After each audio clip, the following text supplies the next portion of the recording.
আসসালামু আলাইকুম। আন্তর্জাতিক রিসেন্ট খবরে আপনাকে স্বাগত। শুরুতে জানাবো আমাদের হাতে থাকা সর্বশেষ বিশ্বের গুরুত্বপূর্ণ সংবাদ, এরপর বিস্তারিত। পুরোদমে ইরান ইসরায়েল হিজবুল্লাহ যুদ্ধ চলছে। জানিয়ে দিব আমাদের হাতে থাকা সর্বশেষ গুরুত্বপূর্ণ যুদ্ধের ভয়ঙ্কর কিছু আপডেট সংবাদ। শুরুতেই জানাবো লেবানন থেকে ইসরায়েলে শত শত রকেট হামলা। মধ্যপ্রাচ্য জুড়ে বাড়ছে যুদ্ধের দামামা। গাজায় 1 বছরের বেশি সময় ধরে হামলা চালিয়ে আসছে ইসরায়েল। এছাড়াও সম্প্রতি লেবাননেও স্থলাভিযান শুরু করেছে তারা। এবার ইসরায়েলে শত শত রকেট ও প্রজেক্টাইল নিক্ষেপ করেছে লেবাননের প্রতিরোধ যোদ্ধা হিজবুল্লাহ। এরপর জানাবো ইসরায়েলের বিরুদ্ধে হিজবুল্লাহ রেকর্ড সংখ্যক হামলা। ইসরায়েলের বিরুদ্ধে একটি নির্দিষ্ট দিনে রেকর্ড সংখ্যক হামলা চালিয়েছে লেবাননের ইসলামী প্রতিরোধ আন্দোলন হিজবুল্লাহ যোদ্ধারা। আজ একদিনে ইসরায়েলের বিরুদ্ধে শত শত রকেট হামলা চালিয়েছে প্রতিরোধ ফ্রন্টের যোদ্ধারা। এবারে জানাবো ৩৬ ঘন্টার মধ্যে লেবাননে যুদ্ধবিরতির ঘোষণা করবেন ম্যাক্রো এবং বাইডেন। লেবাননে ইসরায়েলি হামলায় একের পর এক প্রাণ হারাচ্ছে নিরীহ মানুষ। দুই দেশের মধ্যকার এ যুদ্ধ বন্ধের চেষ্টা চালিয়ে যাচ্ছে মিত্র দেশগুলো। এবার সেই পদক্ষেপ আলোর মুখ দেখতে চলেছে। লেবাননের সঙ্গে যুদ্ধনীতিতে নীতিগত সম্মত হয়েছে ইসরায়েলের প্রধানমন্ত্রী বেঞ্জামিন নেতানিয়াহু। আগামী ৩৬ ঘন্টার মধ্যে এ বিষয়ে ঘোষণা আসতে পারে। এদিকে ভারতে আদানি ইস্যুতে ভারতের পার্লামেন্টে উত্তেজনা। সম্প্রতি মার্কিন আদালতে অভিযুক্ত হয়েছে ভারতের ধনকুব গৌতম আদানি, যে আদানির সঙ্গে সম্পর্ক রয়েছে ভারতের নরেন্দ্র মোদীর। এরপর একের পর এক আদানির জালিয়াতির খবর সামনে আসে। আদানি ফেঁসে গেছে তো মোদিও ফেঁসে গেছে। এমনকি ভারতের পার্লামেন্টে এই ইস্যুতে উত্তেজনা ছড়িয়ে পড়েছে। এবং সর্বশেষ জানাবো বাংলাদেশ সীমান্ত অবরোধের হুমকি দিল ভারতের বিজেপি। বাংলাদেশ সম্মিলিত সনাতনী জাগরণ জোটের মুখপাত্র ও ইসকন নেতা চিন্ময় কৃষ্ণ দাসের গ্রেপ্তারের বিষয়টি মানতে পারছেন না বিজেপি। গতরাতে এক প্রতিবেদনে সব তথ্য জানিয়েছে ভারতীয় সংবাদ মাধ্যম দ্য ওয়াল। জানিয়েছে চিন্ময়ের মুক্তির দাবি করেছে ভারতের পশ্চিমবঙ্গ রাজ্য বিজেপি। এমনকি তাদের মুক্তি না দিলে বাংলাদেশ সীমান্ত সনাতনীরা অবরোধ করবে বলেও হুঁশিয়ারি দিয়েছেন তিনি। প্রিয় দর্শক, এতক্ষণ শুনছিলেন সংবাদ শিরোনাম, এবারে বিস্তারিত।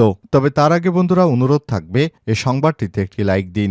এই চ্যানেলে আপনি নতুন হয়ে থাকলে আমাদের সংবাদটি দেখতে দেখতে চ্যানেলটি সাবস্ক্রাইব করে রাখুন। আর বন্ধুরা, গাজা যুদ্ধে আপনি যদি নিরীহ ফিলিস্তিনিদের ভালোবেসে থাকেন, কমেন্টে ইয়েস লিখে বিশ্ববাসীকে জানিয়ে দিন আপনি বিশ্বের কোন দেশ থেকে আমাদের সংবাদটি দেখছেন এবং শুনছেন। এবারে বিস্তারিত। লেবানন থেকে ইসরায়েলে শত শত রকেট হামলা। মধ্যপ্রাচ্য জুড়ে বাড়ছে যুদ্ধের দামামা। গাজায় 1 বছরের বেশি সময় ধরে হামলা চালিয়ে আসছে ইসরায়েল। এছাড়াও সম্প্রতি লেবাননেও স্থল অভিযান শুরু করেছে হিজবুল্লাহ যোদ্ধারা। এবার ইসরায়েলে শত শত রকেট ও প্রজেক্টাইল নিক্ষেপ করেছে লেবাননের প্রতিরোধ যোদ্ধা হিজবুল্লাহ। আল জাজিরা এক প্রতিবেদনে এ বিষয়টি জানানো হয়েছে। প্রতিবেদনে বলা হয়েছে ইসরায়েলের প্রাণকেন্দ্র সহ 3 শহরে রকেট হামলা চালিয়েছে হিজবুল্লাহ। এই 3 শহর হল পেতা টিকবা, নাহারিয়া এবং হাইফা। ইসরায়েলি সেনাবাহিনীর তথ্য অনুসারে লেবানন থেকে ইসরায়েলে শত শত রকেট ও প্রজেক্টাইল ছোড়া হয়েছে। আল জাজিরা জানিয়েছে হিজবুল্লাহ এ হামলায় 2টি সামরিক স্থাপনা সহ বিভিন্ন জায়গায় ব্যাপক ক্ষয়ক্ষতির খবর পাওয়া গেছে। হামলার ফলে গাড়িতে আগুন লেগে গেছে এবং ভবনে ব্যাপক ক্ষয়ক্ষতি হয়েছে। লেবানন থেকে চালানো এ হামলায় স্থানীয় জনবহুল এলাকার বেশিরভাগ বাসিন্দারা আশ্রয় এবং সেফ হোমে রয়েছে। প্রতিবেদনে বলা হয়েছে ইসরায়েলের অত্যাধুনিক আকাশ প্রতিরক্ষা ব্যবস্থা সব রকেটকে আটকাতে পারেনি। আহতদের অনেককেই তাৎক্ষণিক চিকিৎসা দেওয়া হয়েছে। এছাড়াও আহতদের মধ্যে একজনের অবস্থা গুরুতর। হিজবুল্লাহ চালানো এসব রকেট হামলার আঘাতে অধিকৃত পশ্চিম তীরের তুলকারিম শরণার্থী শিবিরেও এ সময় শাপনেল ছিটকে পড়েছে। এলাকাটিতে ইসরায়েলের কোনো আশ্রয় কেন্দ্র বা সাইরেন ব্যবস্থা নেই। বিবিসির এক প্রতিবেদনে জানানো হয়েছে সর্বাত্মক যুদ্ধে মধ্যপ্রাচ্য দ্বারপ্রান্তে। গত এক বছরে বিশ্বে অনেক বিপদের মুহূর্ত এসেছে, তবে এবার এটি সবচেয়ে ভয়াবহ বিপদ। এলাকাটিতে ইসরায়েলের কোনো আশ্রয়কেন্দ্র বা সাইরেন ব্যবস্থা নেই। বিবিসির এক বিশ্লেষণে বলা হয়েছে, সর্বাত্মক যুদ্ধের দ্বারপ্রান্তে মধ্যপ্রাচ্য। যুক্তরাষ্ট্রের নেতৃত্বাধীন পশ্চিমা আঞ্চলিক শক্তিগুলো উত্তেজনা কমানোর চাপ দিচ্ছে। জাতিসংঘের নিরাপত্তা পরিষদ দ্রুত সংঘাত বন্ধের আহ্বান জানিয়েছে। শিল্পোন্নত দেশগুলোর জোট G7-এর পক্ষ থেকে সব পক্ষকে ধৈর্য ধরতে বলা হয়েছে, কিন্তু এখন পর্যন্ত এসব প্রচেষ্টা ব্যর্থ। আগের যে কোনো সময়ের চেয়ে মধ্যপ্রাচ্যে সর্বাত্মক যুদ্ধের দ্বারপ্রান্তে চলে এসেছে। গত এক সপ্তাহে ঘটে যায় এসব ঘটনার কারণে মূলত এই পরিস্থিতি সৃষ্টি হয়েছে।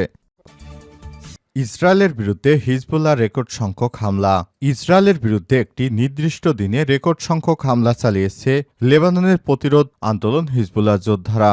আজ একদিনে ইসরায়েলের বিরুদ্ধে ব্যাপক আকারে তারা রকেট হামলা চালিয়েছে। এর আগে গত মাসে হিজবুল্লাহ একদিনে সর্বোচ্চ 48টি অভিযান চালিয়েছিল। সোমবার হিজবুল্লাহ বিক্ষিপ্তভাবে ক্ষেপণাস্ত্রগুলো ইসরায়েলের 150 কিলোমিটার গভীর দিয়ে আশদোদ নৌঘাটিতে আঘাত হানে। এছাড়াও তেল আবিবের দক্ষিণে অবস্থিত পালমাসিম সেনাঘাটিতেও হিজবুল্লাহর ক্ষেপণাস্ত্র পৌঁছাতে সক্ষম হয়। এসব হামলায় 350টিরও বেশি রকেট ও ক্ষেপণাস্ত্র ব্যবহার করা হয়। এ সময় ইসরায়েলের বিভিন্ন শহরে 543 বার সাইরেন বেজে ওঠে। ফলে প্রায় 40 লাখ ইসরায়েলি আশ্রয় নিয়েছে বাংকার। এসব রকেট ও ক্ষেপণাস্ত্রর আঘাতে ইসরায়েলের জানমালে ব্যাপক ক্ষয়ক্ষতি হয়েছে বলে দাবি করেছে তেল আবিব। তবে প্রথমে বিষয়টি তারা স্বীকার করতে চায়নি। পরবর্তীতে বিভিন্ন পত্রপত্রিকায় বিষয়টি জানাজানি হলে তারা এ বিষয়ে মুখ খুলেছে। তেল আবিবের একটি সামরিক লক্ষ্যবস্তু ক্ষেপণাস্ত্র ও ড্রোন হামলা চালানোর খবর দিয়েছে হিজবুল্লাহ। সেই সাথে হাইফা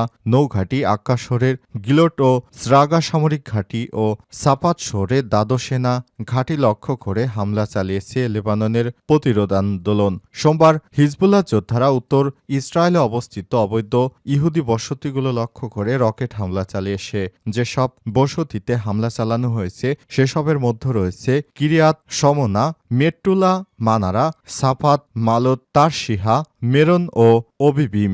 ইসরায়েলের আক্রমণ চালানোর পাশাপাশি দক্ষিণ লেবাননে ইসরায়েলি সেনাদের স্থল আগ্রাসন প্রতিহত করার কাজে বেশ সাফল্য দেখিয়েছে হিজবুল্লাহ। তারা 6টি ইসরায়েলি মেরকাবা ট্যাঙ্ক ধ্বংস করেছে। এর মধ্যে একটি অভিযানেই ধ্বংস হয়েছে 3টি ট্যাঙ্ক। ইসরায়েলি সেনারা রায়াদা ও খিয়াম গ্রাম থেকে পিছু হটে যেতে বাধ্য হয়েছে। 36 ঘণ্টার মধ্যে লেবাননে যুদ্ধবিরতির ঘোষণা করবেন ফ্রান্সের প্রেসিডেন্ট ইমানুয়েল ম্যাক্রো এবং যুক্তরাষ্ট্রের প্রেসিডেন্ট জো বাইডেন। লেবাননে ইসরায়েলি হামলায় একের পর এক প্রাণ হারাচ্ছে নিরীহ মানুষ। দুই দেশের মধ্যকার এই যুদ্ধ বন্ধের চেষ্টা চালিয়ে যাচ্ছে মিত্র দেশগুলো। এবার সেই পদক্ষেপের আলোর মুখ দেখতে চলেছে। লেবাননের সঙ্গে যুদ্ধবিরতিতে নীতিগতভাবে সম্মত হয়েছে ইসরায়েলের প্রধানমন্ত্রী বেঞ্জামিন নেতানিয়াহু। আগামী 36 ঘণ্টার মধ্যে এ বিষয়ে ঘোষণা আসতে পারে। সোমবার 25শে নভেম্বর আল জাজিরার এক প্রতিবেদনে বিষয়টি জানানো হয়েছে।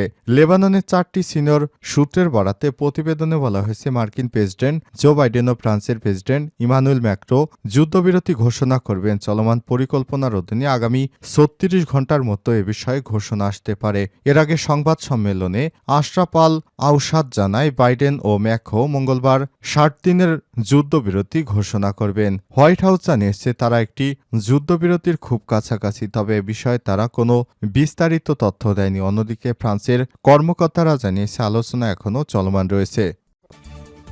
আদানি ইস্যুতে ভারতের পার্লামেন্টে উত্তেজনা। সম্প্রতি মার্কিন আদালতে অভিযুক্ত হয়েছে ভারতের ধনকুবের গৌতম আদানি। এরপর একের পর এক তার জালিয়াতির খবর সামনে আসে। এমনকি ভারতের পার্লামেন্টে এই ইস্যুতে উত্তেজনা ছড়িয়েছে। সোমবার পার্লামেন্টে আদানির দুর্নীতির মামলা নিয়ে আলোচনার প্রস্তাব দেন কংগ্রেস সভাপতি মল্লিকার্জুন খার্গে। এরপরই পার্লামেন্টে হট্টগোল শুরু হয়। সময় এমপিরা বাকবিতণ্ডায় জড়িয়ে পড়েন। প্রতিবেদনে বলা হয়েছে, উত্তেজনা বাড়ার কারণে পার্লামেন্ট মুলতবি ঘোষণা করা হয়েছে। বিরোধী রাজনৈতিক দলগুলোর, বিশেষ করে কংগ্রেস ও আদানির সঙ্গে ভারতের প্রধানমন্ত্রী নরেন্দ্র মোদীর সম্পর্ক নিয়ে সমালোচনা করে আসছে। তারা তাদের দাবি, বিশ্ব দরবারে আদানির জন্য ভারতের ভাবমূর্তি ক্ষুণ্ণ হতে পারে।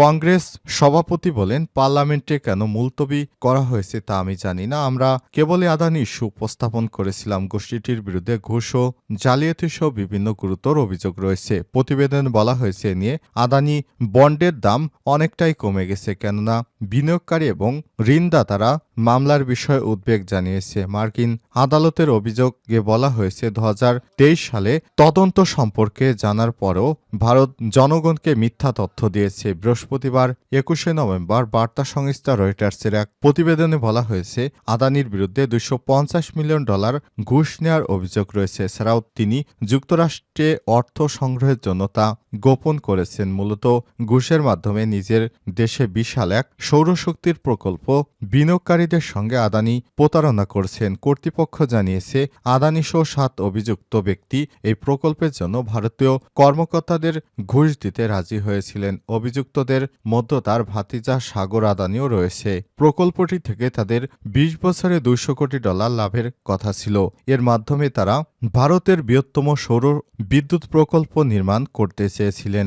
আদালতের নথির বরাতে রয়টার্স জানিয়েছে, অভিযোগের ভিত্তিতে গৌতম আদানি এবং তার ভাতিজার বিরুদ্ধে বিচারক গ্রেপ্তারি পরোয়ানা জারি করেছে। বিচারকরা এই পরোয়ানা বিদেশি আইন প্রয়োগকারী সংস্থাগুলোর কাছে হস্তান্তরের পরিকল্পনা করছে। প্রসিকিউটররা জানিয়েছেন, আদানি এবং আদানি গ্রিন এনার্জির আরেক নির্বাহী সাবেক সিও ভিনীত জৈন দুর্নীতির বিষয়ে গোপন করেছেন। এরপর তারা ঋণদাতা ও বিনিয়োগকারীদের কাছ থেকে $300 কোটি বেশি ঋণ ও বন্ড সংগ্রহ করেন।